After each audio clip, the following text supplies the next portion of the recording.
Les habits neufs de l'empereur. Il y a bien longtemps, vivait un empereur qui aimait tant les beaux vêtements qu'il dépensait toute sa fortune pour être bien habillé. Il ne se souciait que de sa garde-robe. Son palais était situé au cœur d'une grande ville. De tous les pays accouraient les visiteurs. Un jour, arrivèrent deux étrangers, qui étaient aussi deux escrocs. Ils avaient entendu parler de l'empereur qui aimait tant les habits de cérémonie. Cela leur donna l'idée de lui jouer un bon tour tout en gagnant beaucoup d'argent. Ils prétendirent être des maîtres tisserands et déclarèrent qu'ils étaient capables de tisser la plus belle étoffe du monde. Ses coloris étaient chatoyants, son dessin magnifique et sa finesse incomparable. En outre, elle possédait une qualité unique. Elle était invisible aux yeux des sots et des incapables. La renommée des deux tisserands parvint rapidement au palais et l'empereur se dit « Je vais me faire un costume dans cette étoffe extraordinaire. Ce sera certainement le plus beau de tout le pays. Et puis, cela me permettra de voir immédiatement ceux de mes ministres qui sont des incapables et des sots. » L'empereur fit donc venir les deux filous au palais. Ils prirent ces mesures très soigneusement. Puis, ils demandèrent une grosse somme d'argent avant de commencer leur travail. L'empereur leur donna sur le champ. Ils installèrent leur métier à tisser dans une des salles du palais et firent semblant de travailler. Mais il n'y avait aucun fil sur leur navette. Quelques jours plus tard, l'empereur voulut savoir si leur ouvrage était avancé. Il ne pensait qu'à cette merveilleuse étoffe et aux superbes habits qu'il allait porter. « Je vais leur envoyer mon premier ministre, » se dit-il. « C'est l'un des hommes les plus intelligents du royaume. » En vérité, l'empereur n'osait pas s'avouer que le pouvoir magique de cette étoffe lui faisait un peu peur. Il savait pourtant bien qu'il n'était ni sot ni incapable. Mais enfin... Lorsque le Premier ministre fut devant lui, l'empereur dit « Vous m'avez servi toute votre vie avec sagesse et courage. Nul mieux que vous ne pourra juger des qualités de cette étoffe. Allez voir les tisserands et donnez-moi votre avis. » Le Premier ministre obéit.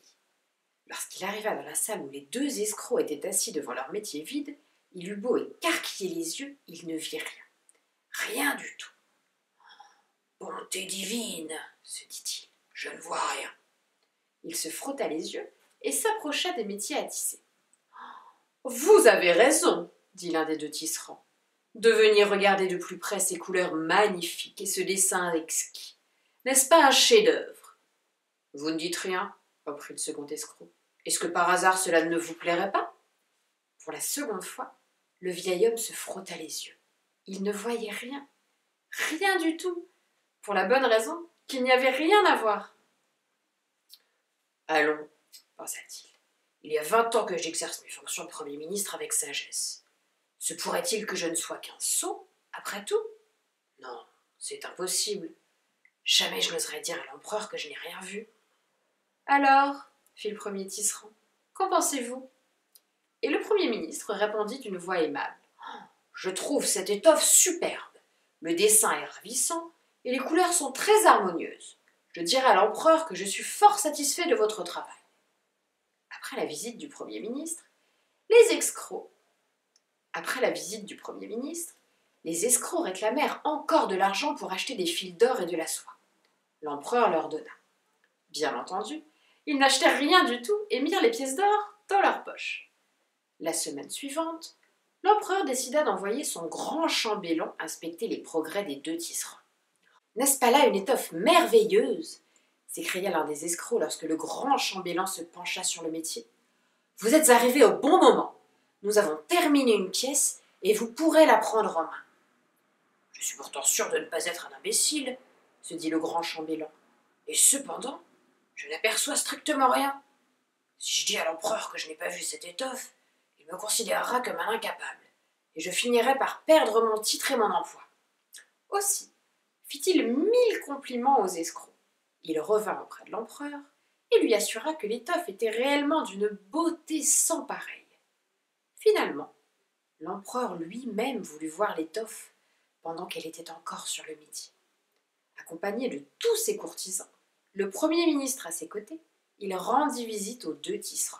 « En vérité, s'écria le Premier ministre, je n'ai jamais rien vu d'aussi somptueux que cette étoffe. L'empereur cligna des yeux pour mieux voir. Il ne put pas se frotter les yeux, parce que les empereurs ne doivent pas se frotter les yeux. Mais en fait, il ne voyait rien. Rien du tout.